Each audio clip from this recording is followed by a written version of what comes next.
Alright, today we're going to be taking a look at the Creedence classic Born on the Bayou, which is another excellent example of John Fogerty's soloing style, using pieces of those movable chord shapes that we've been talking about in previous lessons. There are some other lessons for this song on the internet, however I have not found any that show the key part of the solo done correctly, and I have watched several concert clips of Fogerty playing it to confirm that the way I'm going to show you it today is the way that he plays it when he performs it live. I'm going to play the original. I don't have a backing track. The first part, the single note lines sound like this. You're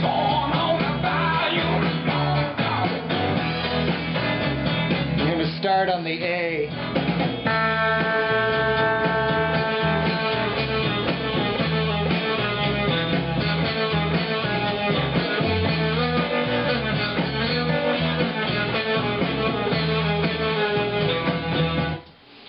Okay, I didn't play along with that because the timing is a little tricky, and to me it's not all that important to get it exactly right. Let me show you the notes, and if you're obsessive about this kind of stuff, you can play along to it and see if you can get the timing correct. You're starting at the A note on the 2nd fret and the 3rd string. And then you're just going back and forth between that note and the 1st fret on that same string.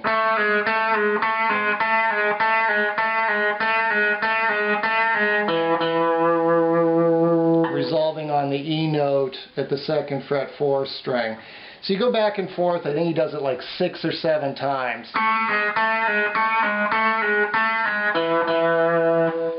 So you want to get a bridge pickup going with a little distortion, a little overdrive, get some...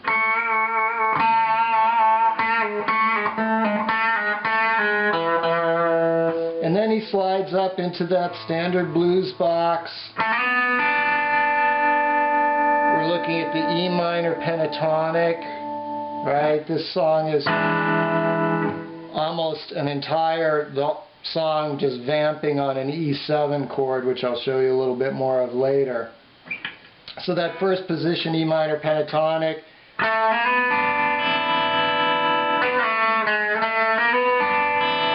he slides up to that twice, comes back down,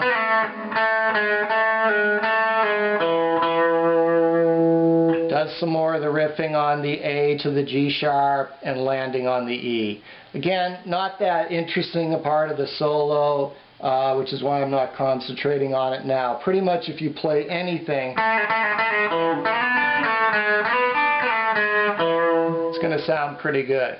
Okay, now the second part of the solo I am going to attempt to play along with, and this is those movable chord shape parts, and this is the fun part, okay?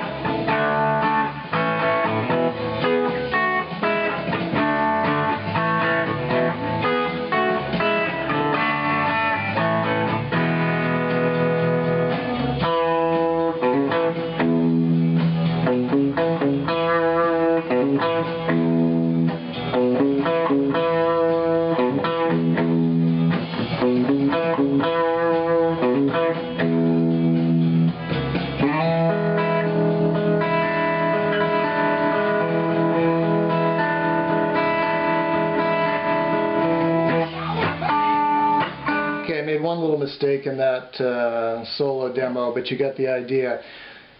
Again, I've seen Fogerty play this live. It's very clear that when he goes to this part of the solo, he's picking on the 4th string, holding a pick like this, picking the 4th string while playing the 2nd string with probably his middle finger, I forget which finger. But the point is that he's playing finger style to some extent. He's playing 2 strings not together, okay? 2 separate strings. The other lessons and demos I've seen of this on the internet, people are going like this.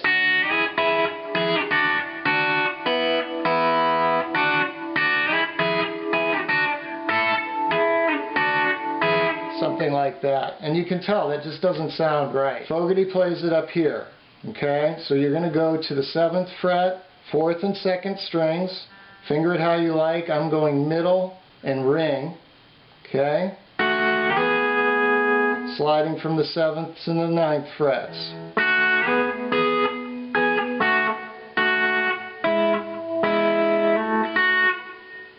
Okay, so the same shape went from 7 to 9. That's our movable A shape, right? Brought up here. You're basically going from a D to an E chord. Remember, this song is in E. So you're playing a piece of a D chord, a piece of an E chord. Now you notice we changed the shape there. We're going to the 1st finger, 5th fret, 2nd string, middle finger, 6th fret, 4th string. Well, what movable chord shape is that part of? Slide it down to the 1st fret and figure it out. That's part of your C shape. You can see it right there. So if we move it up to that 5th fret, what's the root note? The root note's an E. So again, he's playing over an E chord. He's sliding from a D to an E, back down to a D, to another E, to another version of an E chord, the C shape of the E chord.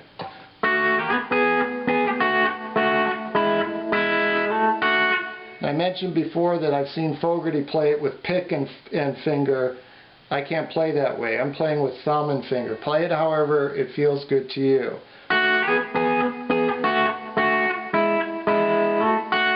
Repeat that, and this time go all the way up to the 10th fret. You're playing part of the A version of the C chord, right? Here's our root A. The chords of this song are E, D, and A. So you notice that those are the chord shapes that he's integrating into the solo. So again,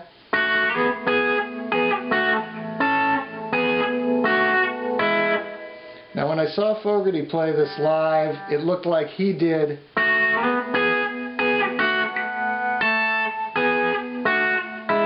something like that, or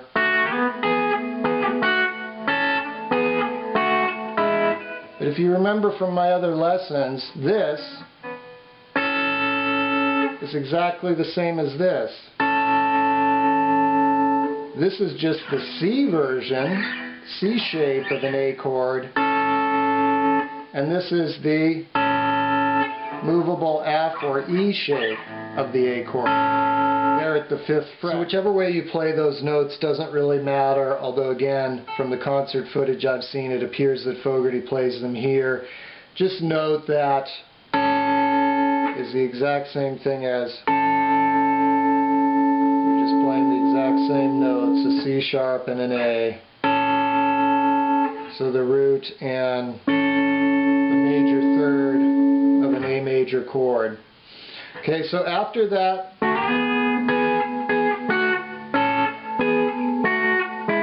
the original lick repeats.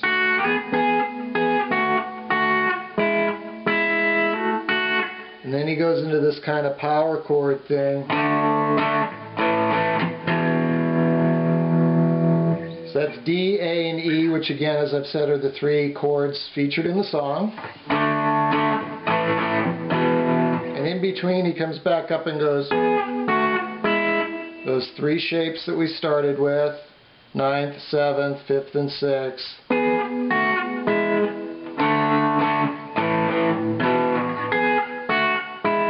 Pretty tricky just to get back and forth.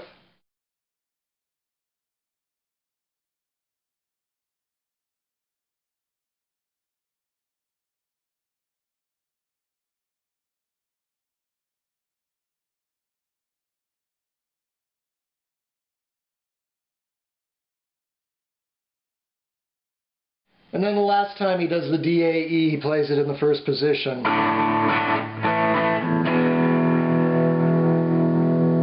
And he does that to get himself set up for the little motif that's repeated there at the end of the solo.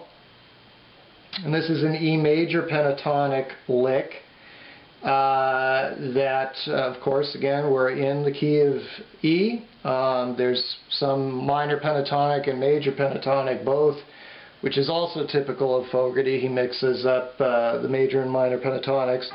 Starting on the E 4th string 2nd fret. We're just playing the 3 bottom strings, E, B, C sharp, E, and then resolving on the open 6th string E.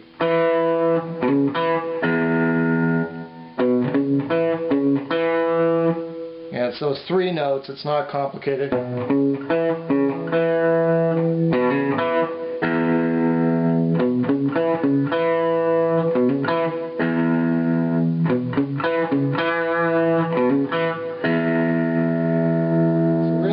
Lick, and it's repeated later in the song. Then at the end of the solo,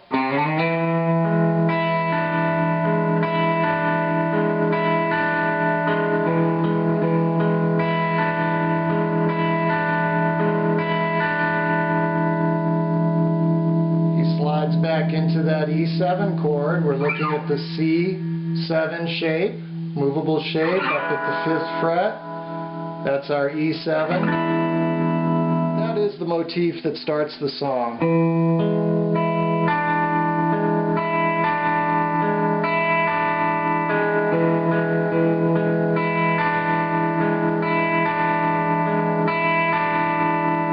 Which, if you have an amplifier that has tremolo, sounds pretty cool, pretty swampy.